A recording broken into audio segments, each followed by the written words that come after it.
Surgery కంటే hospital bill అంటేనే భయం. అదే మధ్య తరగతికి అందుబాటు ధరలో వైద్యం. Medistar hospitals.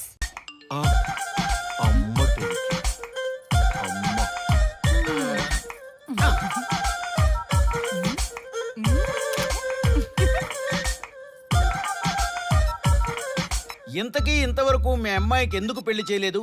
ఎందుకు అంత లేట్ అయింది? ఏం లేదండి, మాకు నచ్చితేనేమో అమ్మాయికి నచ్చట్లేదు, అమ్మాయికి నచ్చితే మాకు నచ్చట్లేదు. అంచేత అమ్మాయి మెచ్చి మాకు నచ్చే సంబంధం దొరికే వరకు చూస్తూనే ఉంటాం. అందుకే లేటు. మరి మీ సార్కి ఎందుకు అవ్వలేదు? మా సారు ఎదుటివారి సంక్షేమాన్ని చూడడం తప్ప ఆయన క్షేమాన్ని ఎప్పుడూ చూసుకోలేదు. అందుకే లేట్ అయింది. ఏమంటారు? బాగా చెప్పారు సార్. ఇంతకీ మీ అమ్మాయికి నచ్చేవాడు ఎలా ఉండాలో? లుక్ లో మహేష్ బాబు, ఫిజిక్ లో ప్రభాస్ బాబు, ఎనర్జీలో ఎన్టీఆర్ బాబు, పవర్ లో పవన్ కళ్యాణ్ బాబులా ఉండాలి. ఇంతమంది బాబులు కావాలా మీ అమ్మాయికి? ఒక్క బాబు చాళ్ళా అండి? చాలడు. సల్మాన్ ఖాను, అమీర్ ఖాను, సైఫ్ అలీ ఖాను వీళ్ళు వద్దా అండి? కావాలండి బోర్ కొట్టినప్పుడు. ఇంతకీ మీ అమ్మాయికి రియల్ స్టార్లు తప్ప రియల్ స్టార్లు నచ్చరా? నచ్చరు. మా సారు రియల్ స్టార్ అండి. మీ సార్ ఏ స్టార్ అయినా కానివయ్యా, మాతో మాత్రం సూపర్ స్టార్ రజనీకాంత్ రేంజ్ లో ఉండాలి. చూసారా సార్, మిమ్మల్ని స్టార్ అంటున్నాడు. మీకన్నా పెద్ద స్టార్ ఎవరుంటారు సార్? దయచేసి ఈ సంబంధం వద్దనకండి సార్, ప్లీజ్. ఒరే నేనెప్పుడు వద్దన్నాను రా? 30 సంవత్సరాల నుంచి ఓకే అంటూనే ఉన్నానుగా. బ్యాటర్ ఎప్పుడు మోగటలేదు కానీ. మీరు ఎక్కడ కాదంటారో అని నేను టెన్షన్ పడిపోతున్నాను. మీకు ఓకే కదా? నాకు ఓకే. చూడండి సార్, మా సార్కి మీ అమ్మాయి ఓకే. ఈ రోజే శోభనం, రేపే పెళ్లి, ఎల్లుండి ముహూర్తం. ఏమంటారు? కాదంట. ఏంటి, మా సార్ మీకు నచ్చలేదా? ఏంటి, మా సార్కి ఏం తక్కువ? కలరా, హైటా, రేంజా? ఏజ్ చాలా ఎక్కువ. ఏ మీ అమ్మాయి ఏమైనా 16 ఏళ్ల బాలాకుమార్ అనుకుంటున్నారా? మీరేమనుకున్నా పర్లేదు. ఆ చైనా ముక్కు, నేపాల్ కళ్ళు, జపాన్ కలరు మాకు అస్సలు నచ్చలేదు. సార్, ఇన్ని రోజులు యాంగ్రీ యాంగ్మెన్ యాంగిల్లోనే చూశాను. ఈ యాంగిల్లో ఎప్పుడు చూడలేదు సార్. ఈ పెళ్లి కాకపోతే మీ బతుకు పోలీస్ కుక్కలు చింపిన ఇస్తరు అవుతుందేమో సార్. అంతేనంటావా? కానీ వాళ్ళేంటిరా? అంతే సార్, వాళ్ళ మాటలు పట్టించుకోకండి సార్. మీ స్టైల్లో మీ పెళ్లిని మీరు చేసుకుంటే తప్ప ఈ పెళ్లి సెట్ అవ్వదు. మీరు కనుక ఈ మ్యాచ్ని మిస్ అయ్యారే అనుకోండి, మీకు మిస్సెస్ ఉండదు, లైఫ్ లో కిస్ ఉండదు, అంతా తుస్సే. సార్ మీరు ఏమాత్రం తగ్గొద్దు. సార్ మీరు ఎలాగంటే అలాగే. ఒక్కసారి నేను మీతో పర్సనల్ గా మాట్లాడాలి. లోపలికి వెళ్దామా సార్? ప్లీజ్. నువ్వు ఇక్కడే నచ్చలేదు, లోపలికి వెళ్ళినా నచ్చవు. నువ్వు దానికి ఫిక్స్ అయిపో. మీరు చెప్పింది కరెక్టే సార్, కానీ నా ప్రయత్నం నేను చేసుకోవాలిగా. ఒక్కసారి లోపలికి రండి సార్, ప్లీజ్. సరే పదా, రండి సార్. నీ ముచ్చట ఎందుకు కాదనాలి? వస్తానే పదా, రండి.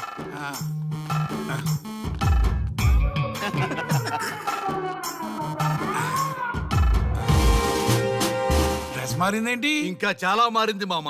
లోపలికి రండి. నేను రాను. లోపలికి రండి మామా.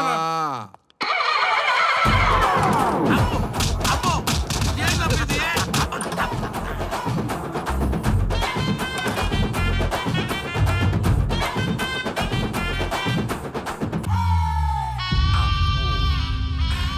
ఏమే, అల్లుడు గారి గదిలో నన్ను బాగా కన్విన్స్ చేశారమ్మా.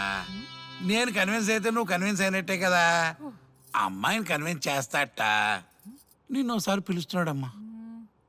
ఓకే, చూద్దాం ఎలా ట్రై చేస్తాడు.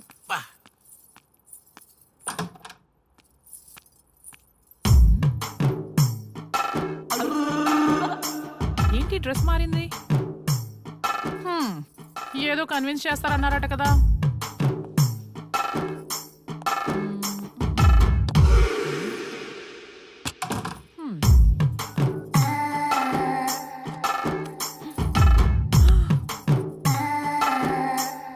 ఏంటి తేడా ఉంది?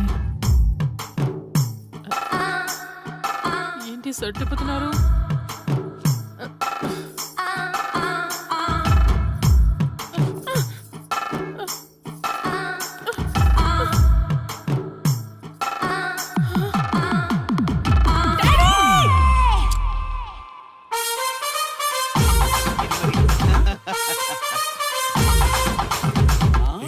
చూడు,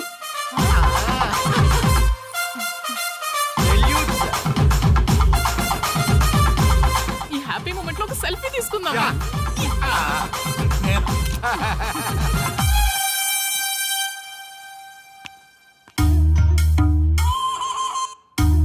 ఏమైందన్నా?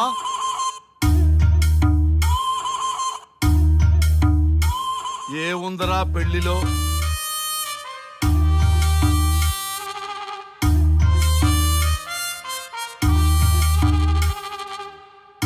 మగవాళ్లే ఎక్కువ సన్యాసం తీసుకుంటారంటే ఇప్పుడు అర్థమైపోయిందిరా.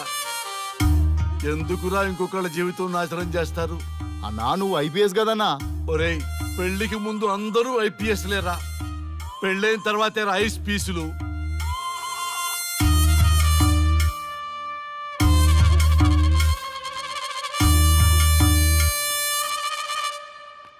భయ్యా అన్న ఫస్ట్ బాల్కే అవుట్. బార్కెళ్ళి ఏజ్ లో బెడ్రూమ్కి వెళ్తే అలాగే ఉంటుంది. ఆ బాధ ఏదో మనమే పడదాం పదండ్రా.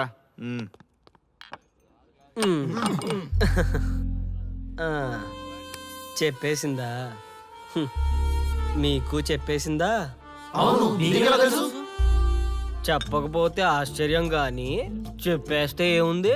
ఓకే బ్రదర్స్, మీరందరూ మా లవ్ స్టోరీలో మందు పంచుకున్నందుకు మీ అందరికీ హార్టీ వెల్కమ్ అండ్ cheers.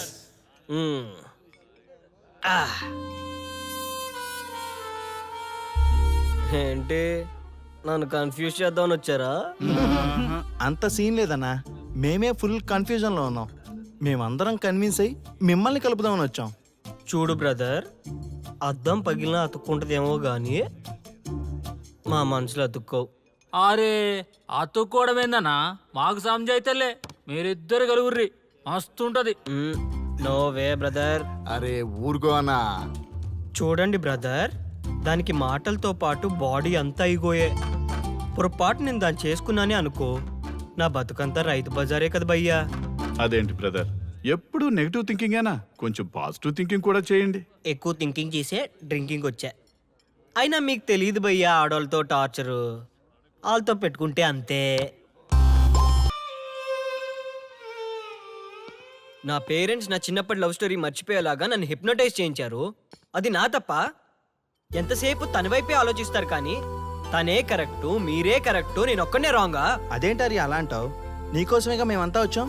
వచ్చింది నా కోసమే, కానీ శ్రీముఖి గొప్పదని చెప్పడానికేగా. చూడారియా, మేమంతా మీ ఇద్దరిని కలపాలని, మీరు హ్యాపీగా ఉండాలని పగలనక రాత్రనక కష్టపడుతున్నాం. ఇలా చేయడం తప్ప? తప్పే. మొత్తం మీరే చేశారు. ఇప్పుడు వరకు మీరు చేసింది చాలు, నేను కోల్పోయింది చాలు. ఏం కోల్పోయావు ఆర్య? నన్ను ఇలా చూశాక కూడా మీకు ఇంకా అర్థం కాలేదా? మీరంతా తను గొప్ప, తను అలా ఇలా అని పొగుడుతున్నారే కానీ నేనేంటి, నేను ఎందుకు ఇలా అయ్యానని ఎవరైనా ఆలోచించారా? చిన్నప్పుడు అదే త్యాగం చేసింది, పెద్దయినప్పుడు అదే త్యాగం చేసింది. నా లైఫ్లో అంతా తనే చేసింది. మగాడిగా పుట్టేనే అనే ఫీలింగ్ తప్ప ఎప్పుడూ తను వెనకే ఉండిపోయాను. అవునన్నా, వాళ్ళకి మనం ఎంత చేసినా ఇంతేనా అంటారు. అదే వాళ్ళు మనకి ఇంత చేసినా మనం ఎంతో సంతోషంగా ఫీల్ అవుతాం కదా.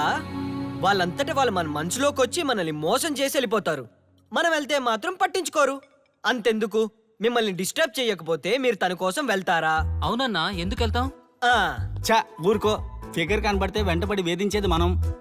చూడు బ్రో, కాంప్రమైజ్ కాకపోతే చివరికి వైఫే కాదు లైఫే ఉండదు. నాకు నా మందుంటే చాలు. అంతేనా? అంతే. అంతేనా? అంతేరా. అంతేనా? అంతే అంతే అంతే.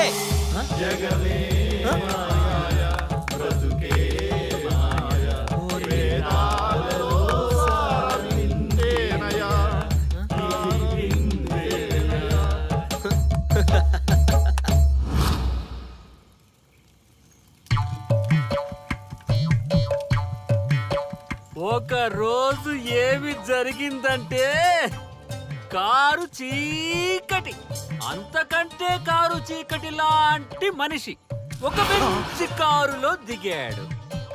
అతని ముఖంలో ఆనందం మిట్ట మధ్యాహ్నం కూడా వెతికినా దొరకదు. సడన్ గా ఒక వెలుగు వెలిగింది. ఆ వెలుగు పేరే శ్రీముఖి. బైకు పైన ఆర్య శ్రీముఖి వెళ్తున్నారు.